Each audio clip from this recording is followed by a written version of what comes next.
जो तस्वीरें हम अभी दिखा रहे हैं वो कुछ देर पहले की हैं इजहार। अभी जो हम आपके पीछे तस्वीर देख रहे थे, मामला पूरी तरीके से शांत है। तो सभी प्रदर्शनकारी वहां से जा चुके हैं। अब हालांकि सिक्योरिटी अभी भी वहां पर है, क्योंकि कभी भी फिर से क्या हंगामा होने के आसार है। बिल्कुल, देखिए, जब भी कोई धरना प्रदर्शन का ऐलान होता है तो पुलिस उसके कार्यक्रम की जो समय दिया गया होता है उसके कई घंटों बाद तक घटनास्थल पर मौजूद रहती है, जिससे कि उसकी पुनरावृत्ति ना हो।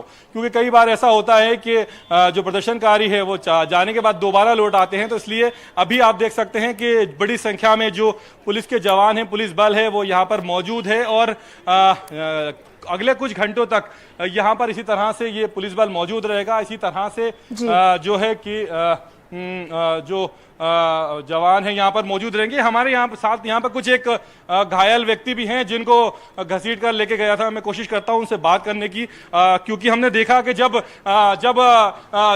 श्रीनिवास बीवी को और विक्रांत भूरिया को लेके जा रहे थे उठा के, उस दौरान बस के आगे लेट गए थे। तो कहाँ चोट आई है आपके? घुटने पे आई है, थोड़ा सा छाती पे आई है, हाथ में आई है। ये चोटें मामूली हैं, बिल्कुल भी उन चोटों से जड़ी नहीं है जो आज मोहन यादव जी ने मध्य प्रदेश के युवाओं पे की है।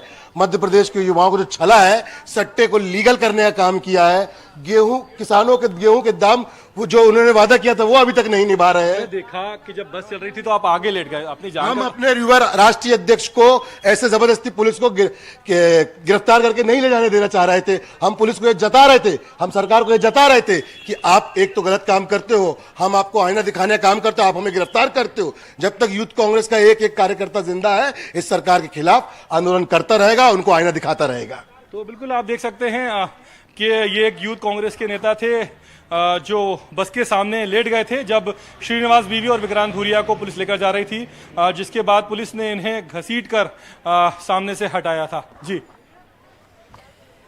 इजहार, हालांकि आप लगातार बता रहे हैं हमें, लेकिन हम चाहेंगे जो दर्शक हमसे अभी अभी जुड़े हैं, हम एक बार विस्तार से जानकारी दें। क्या खास मांगे इन प्रदर्शनकारियों की थी, किन मुद्दों को लेकर यहां पर इकट्ठा हुए थे ये लोग, और किसकी अगुवाई में ये पूरा प्रदर्शन, ये हंगामा हुआ? देखिए, युवाओं को लेकर ये पूरा प्रदर्शन था। कांग्रेस का आरोप था कि युवाओं को जो बीजेपी की सरकार है उसने छला है और चुनाव से पहले वादे किए गए थे रोजगार देने के, नौकरियां देने के, लेकिन वो नहीं दी गई हैं। युवाओं जो एग्जाम देते हैं उसके पेपर लीक हो जाते हैं, पटवारी घोटाला हो जाता है। वहीं कार्यक्रम से पहले जो उमंग सिंघार हैं, जो नेता प्रतिपक्ष हैं, वो कार्यक्रम में शामिल हुए और उन्होंने भी मंच से बोलते हुए कहा कि सरकार जो है जुए सट्टे को लीगल करना चाह रही है, युवाओं का भविष्य बर्बाद करना चाह रही है। जिसके बाद से इन सारे मुद्दों को लेकर जो है यूथ कांग्रेस के नेताओं ने विधानसभा घेराव करने के लिए कूच किया।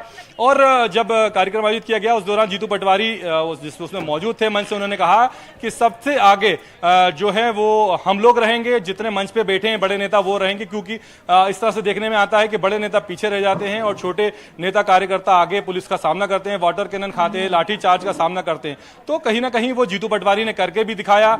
जीतू पटवारी, उमंग सिंघार, श्रीनिवास बीवी, तीनों बड़े नेता विक्रांत भूरिया के साथ बैरिकेड पे चढ़े, वाटर कैनन खाई। और जब उन पर जीतू पटवारी पर वाटर कैनन बरस रही थी उस समय भी हमने उनसे बात की, तो उन्होंने कहा कि मध्य प्रदेश की जो सरकार है वो युवाओं के साथ खिलवाड़ कर रही है। हम लोगों को मारा जा रहा है, डराया जा रहा है, लेकिन हम डरने वाले नहीं हैं, हम घबराने वाले नहीं हैं। हम इसी तरह सरकार की गलत नीतियों के खिलाफ खड़े रहेंगे, लड़ते रहेंगे। जब नेता प्रतिपक्ष उमंग सिंघार पर वाटर कैनन की जा रही थी उस समय भी हमने उनसे बात की। उनकी आंख में चोट दिखाई दे रही थी। हमने उनसे पूछा कि आप लोगों पे वाटर कैनन की जा रही, तो उन्होंने कहा कि ये सरकार है जो जुए को लीगल करने जा रही है, लीगल करने की कोशिश कर रही है, युवाओं का भविष्य बर्बाद कर रही है। जब हम विरोध कर रहे हैं तो हमारे ऊपर जो है वाटर कैनन बरसाई जा रही है। श्रीनिवास बीवी से भी हमने बात की तो उन्होंने कहा कि युवाओं को रोजगार देने की बात कही गई थी। मध्य प्रदेश में सबसे ज्यादा घोटाले होते हैं, पटवारी घोटाला हुआ, यहां पर एग्जाम में जानबूझकर जो है पेपर लीक कर दिए जाते हैं, महिलाओं के साथ अत्याचार हो रहा है, आदिवासियों के साथ अत्याचार हो रहा है, और जो मध्य प्रदेश सरकार है वो रिमोट कंट्रोल से ऑपरेट हो रही है। जी इजहार, शुक्रिया आपका तमाम जानकारी के लिए। फिलहाल तो अब स्थिति पूरी तरीके से शांत है, प्रदर्शनकारियों को वहां से हटाया जा चुका है, लेकिन सिक्योरिटी अभी भी वहां पर डटी हुई है, पुलिस बल वहां पर अभी भी मौजूद है। इसी के साथ वक्त एक छोटी